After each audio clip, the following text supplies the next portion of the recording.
Bom dia a todos! Graça e paz do Senhor Jesus seja com todos nós. Uma ótima sexta-feira para todos. Hoje é dia 23 de junho de 2023. Seja muito bem-vindo ao nosso devocional de hoje. E nesta sexta-feira, encerrando a nossa semana de devocionais, encerrando também o livro do profeta Oséias. E hoje eu quero falar com você sobre a Volte, ó Israel. Na verdade, o tema está ligado ao texto de Oséias capítulo 14, versículos de 1 a 3, e o tema é devocional. Desculpa, o tema é devocional. O tema do devocional é arrependimento, e aí a gente vai tentar colocar isso aqui dentro do contexto do profeta. Vamos ler o texto? Oséias 14, de 1 a 3, diz assim: Oséias 14, 1. Volte, ó Israel, para o Senhor, o seu Deus. Seus pecados causaram sua queda. Preparem o que vão dizer e voltem para o Senhor. Peçam-lhe, perdoa todos os nossos pecados e, por misericórdia, recebe-nos para que te ofereçamos o fruto dos nossos lábios. A Síria não pode salvar. Não montaremos cavalos de guerra.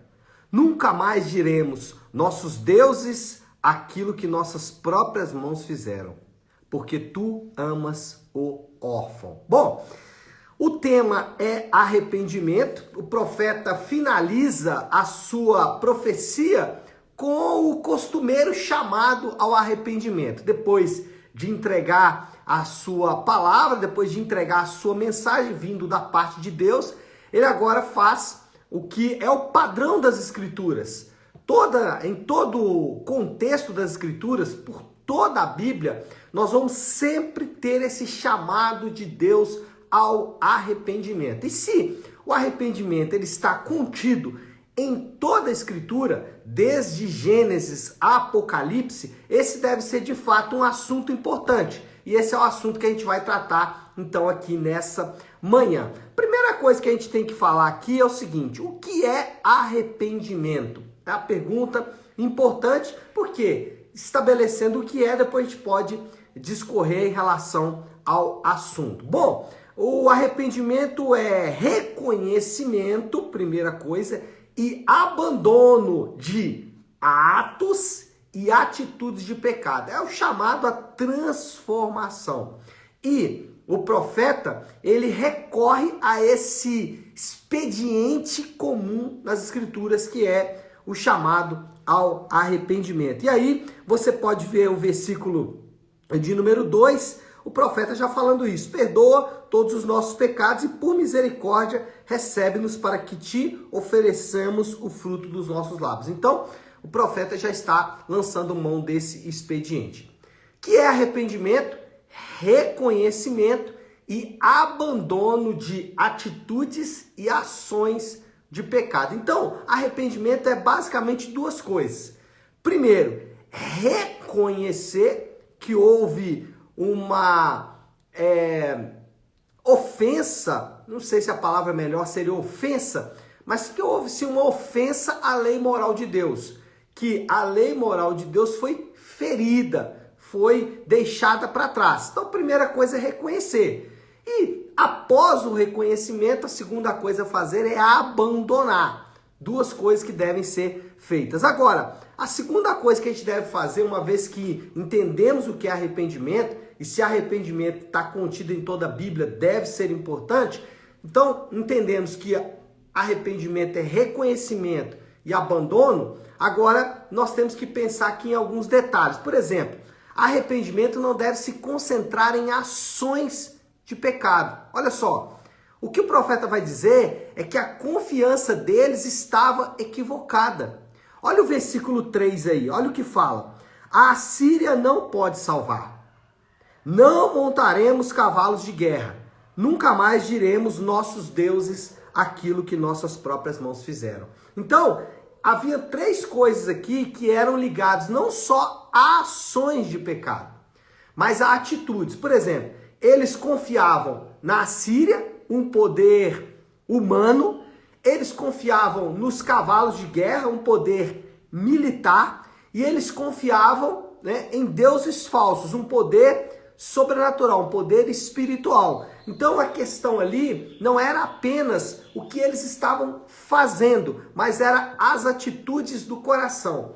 E aí você vai se lembrar que Jesus, ele de maneira muito surpreendente, ele chama a atenção dos fariseus em relação ao coração deles. Você sabe, conhece o texto.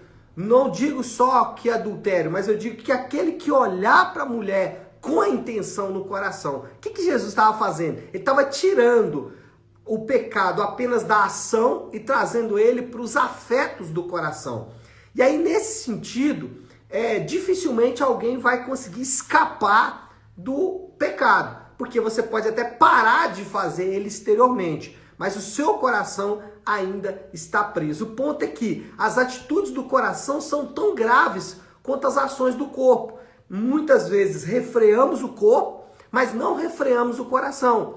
Muitas vezes paramos de fazer algo, e aí alguém que para, por exemplo, de fumar, ele está fazendo algo, refreando o seu corpo. Ou seja, qualquer pessoa pode parar de fazer. Mas e o amor ao cigarro? Ou será que ele não vai começar a amar um outro vício? Será que ele não vai adquirir um outro vício? Ou pior, será que ele vai começar a amar ele mesmo porque ele é muito bom? Não, olha como eu sou bom, até parei de fumar. Então, o que a gente precisa entender é que quando a Bíblia chama para o arrependimento, ela não chama só para atos de pecado, para ações de pecado. Ela chama para atitudes do coração. E nesse caso, não é só uma ação, ou não é só algo que nós fazemos no início da nossa vida cristã, mas sim durante toda a vida. Durante toda a nossa caminhada, a gente vai precisar falar com o Senhor: Pai, perdoa-me porque eu estou confiando na Síria.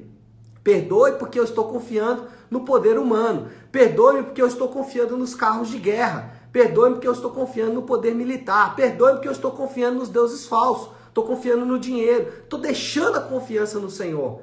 Por mais que você já tenha uma caminhada grande com Deus. Então, arrependimento, ele não é algo que a gente lança mão uma vez na vida e depois não usa mais. Não. Arrependimento é algo que deve ser feito constantemente, todos os dias. Por quê?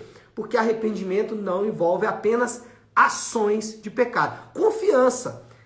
Quando a gente fala de reconhecer, a gente tem que lembrar que deixar de confiar em Deus e passar a confiar em coisas, isso deve ser levado em arrependimento. Se você deixou de confiar em Deus para confiar, até mesmo, olha só que loucura isso aqui.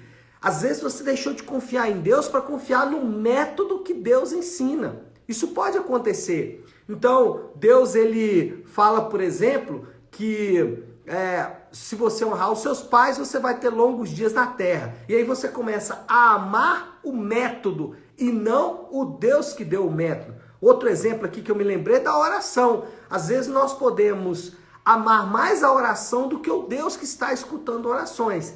Por quê? Porque as atitudes do nosso coração têm a tendência a confiar em coisas que não no Senhor. Podemos confiar na oração e não no Deus que escuta a oração. Para dar um exemplo. Podemos confiar no mandamento e não no Deus que deu o mandamento. Então, essa mudança de confiança é que está envolvido no arrependimento. Então, reconhecer que estamos confiando em deuses falsos e abandonar essa confiança. Mas, em terceiro lugar, arrependimento envolve aspectos positivos. Não é só deixar de fazer algo. Arrependimento envolve também começar a fazer algo. Isso aqui talvez pode ser aí algo diferente do que você ouviu, porque normalmente a gente vai tratar do arrependimento em relação a coisas que devemos parar de fazer. Acabei de falar aqui agora, parar de confiar nas coisas criadas, parar de confiar no poder humano, militar ou em deuses falsos. Mas não é só parar de confiar nessas coisas, é passar a confiar no Deus verdadeiro. Então é uma atitude negativa de deixar e uma atitude positiva de fazer. Isso também está envolvido no arrependimento. Olha aqui, só para você ver o versículo 2. Olha só o que o profeta diz. Prepare o que vão dizer. Ou seja, preparem-se para aquilo que vocês vão falar com Deus. Então, não era só deixar o pecado, tinha que falar com Deus. Aí ele fala assim, e voltem para o Senhor, peçam-lhe, perdoa todos os nossos pecados e por misericórdia recebe-nos. Para quê? Perdoa os nossos pecados e nos recebe para quê? Para que te ofereçamos o fruto dos nossos lábios. Presta atenção, não era só deixar a confiança na Assíria, nos carros de guerra e nos deuses falsos. Era também começar a louvar ao Senhor. Então, eles que deveriam deixar o pecado, precisariam também louvar ao Senhor. E aí, a forma de lidar com o pecado não é apenas deixando de fazer, mas também começar a fazer. E aqui talvez é a pedra de toque do arrependimento, porque muitas vezes só deixar de fazer algo não constitui arrependimento. Arrependimento ele envolve também começar a fazer alguma coisa. E aí, você já pode estar se perguntando, mas o que eu devo começar a fazer? O que você deve fazer, todos nós devemos fazer, é empreender uma luta contra as tendências pecaminosas. Então, eu não só deixo o pecado, abandono ele, como eu disse, mas agora ele se torna o meu inimigo. Eu preciso atacar ele, eu preciso fazer morrer aquela tendência pecaminosa. E como eu faço isso? Como eu posso fazer morrer essa tendência pecaminosa? Já que isso eu devo fazer. Eu devo reconhecer o pecado, abandonar o pecado e, junto com o abandono do pecado deve vir a resistência ao pecado, ou mais, uma guerra contra o pecado, uma milícia contra o pecado. Então, como fazer isso? Nós temos 3 maneiras de trabalhar a nossa mortificação do pecado. Primeiro, por meio da oração. A oração ela é o lubrificante dessa luta. Ela funciona como abastecimento de suprimentos nessa guerra.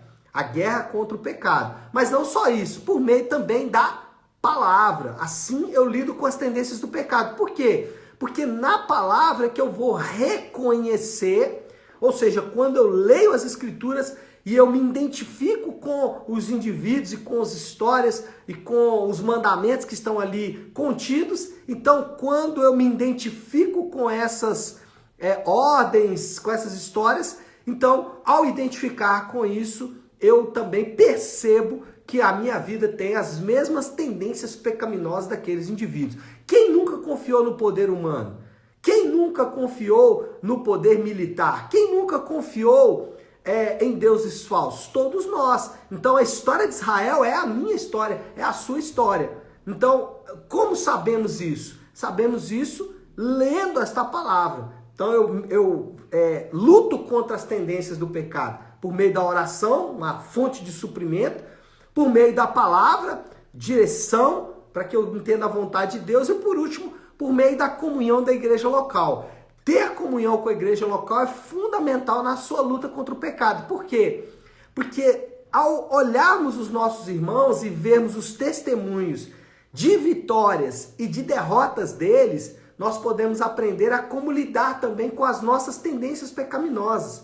Não posso olhar para o pecado do meu irmão apenas como algo a ser corrigido nele, mas como algo que eu posso ajudá-lo a corrigir nele e em mim também.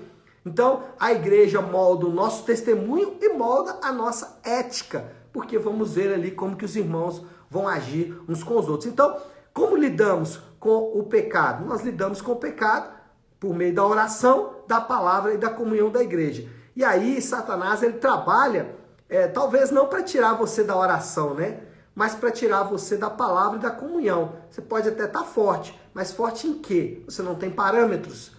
Ou então você conhece a palavra de Deus, mas não vê ela na prática. Uma pessoa certa vez me disse, pastor, eu não consigo ver muitas vezes o que os pastores fazem na prática. Eu disse, mas é porque você não frequenta a igreja. A igreja, o dia a dia da igreja, não o dia do culto, mas o dia a dia da igreja, o dia do culto também, não vou desvalorizar aqui o dia do culto, mas, enfim, a comunhão da igreja, o dia a dia da igreja, tem exemplos ali, testemunhos que moldam de forma absoluta a nossa vida também. Bom, moral da história, já para eu concluir, porque falei para danar aqui nesse início de manhã, Vamos lá, moral da história. O arrependimento é o fruto natural de alguém que foi alcançado pela graça de Deus.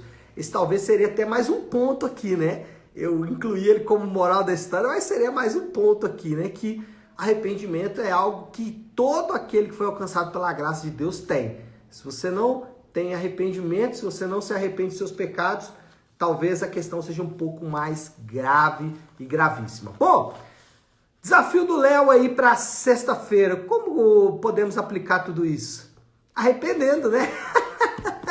Arrependendo. Não tem outra aplicação, é realmente buscar o arrependimento. Reconhecimento, abandono de práticas do pecado e dentro do abandono, uma milícia, uma guerra contra o pecado através da oração, da leitura da palavra e da comunhão. Tá certo, meu povo? Então é isso, né? Vamos já finalizando por aqui. Vamos orar, vamos colocar tudo isso aí diante de Deus. E se você puder, para o instante que está fazendo. E lembrando, sexta-feira é dia de encerrar a semana de devocionais com a oração que o Senhor nos ensinou, com a oração do Pai Nosso. Então vamos juntos orar a oração que o Senhor nos ensinou, a oração do Pai Nosso. Pai nosso que estás nos céus, santificado seja o teu nome. Venha o teu reino, seja feita a tua vontade, assim na terra como no céu. Dá-nos hoje o nosso pão de cada dia. Perdoa as nossas dívidas, assim como perdoamos aos nossos devedores.